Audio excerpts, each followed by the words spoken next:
In today's story, we see Eliphaz, one of Job's friends, and he has some comforting words to deliver to Job. Now, the Bible is an awesome book, and also it should not be read uh, as individual chunks that you set everything on, but it's really important to read the whole Bible in context with itself. And today is one of those chapters. There's some things here that are really, really good and true and awesome and amazing. And also, if you don't read it with everything else that's going on, you're going to miss some things that are really important. So Eliphaz, the Temanite, is one of Job's friends who's there sitting with him in his sorrow.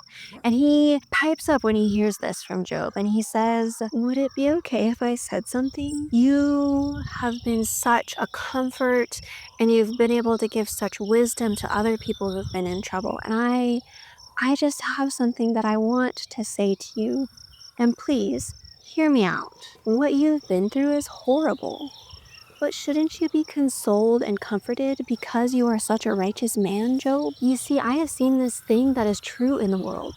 When someone is evil, when they try to do wrong things, or they're sneaky or deceptive or whatever it may be, God punishes them.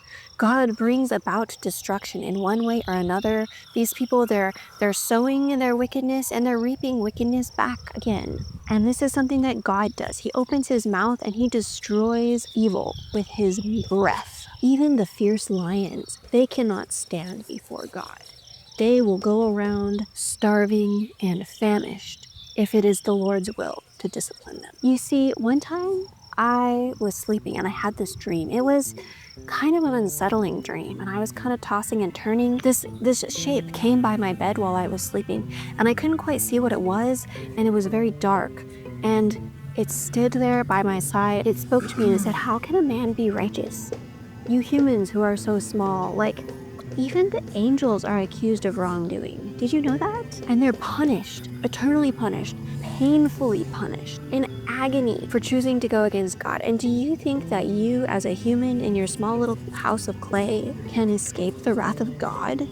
You know, everyone is wicked. There is nobody righteous, not even one. People are destroyed between dawn and dusk. The pegs of the tent, the foundation of the house is pulled up in the night, and they're left with nothing. And they die without wisdom." And Eliphaz says, "Job, if you were going to call to somebody to save you, who could you call to? Who could you turn to? You can't turn to a spirit, they're weak. You can't turn to any people, they're weak. Foolish people who are resentful, they are destroyed by their resentment. I've seen it. It takes root in their hearts and it destroys them. Their children perish without food. People around them hunger after their wealth. I've seen people in the fool's field, and they come and they steal the harvest, even stealing it up out from among the thorns, and they take it away. You see, hardship and trouble, it doesn't come from nowhere. There's a source to it. And people are born to be in trouble. It's the lot of human nature to have hardship and suffering. But let me advise you in this. You see, maybe you can't turn to any spirits and maybe you can't turn to any people, but there is somebody that you can turn to. You should turn to the Lord.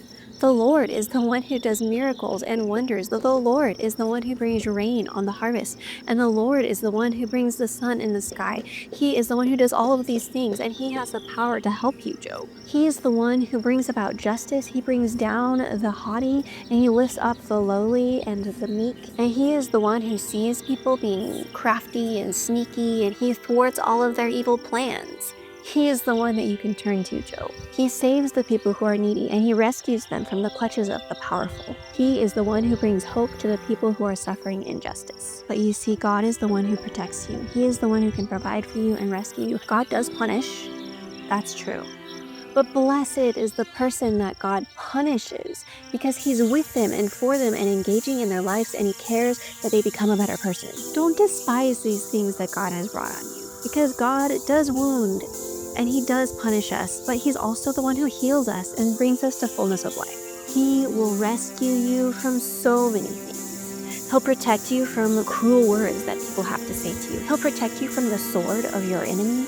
He'll protect you from famine and from hunger. He'll protect you from the beasts of the earth. The wild animals and the evil people crawl around at night. The animals will be at peace with you, and even the stones of the field will be at peace with you. You can be certain when you turn to the Lord that He will provide for you. You will have an abundance of produce and livestock, and God will bless you with many children when you turn to Him. I have seen this, and I know that it is true. And you will come to the end of your life and you will still be a strong man. You know, some people get old and weak and shrivelly and stuff.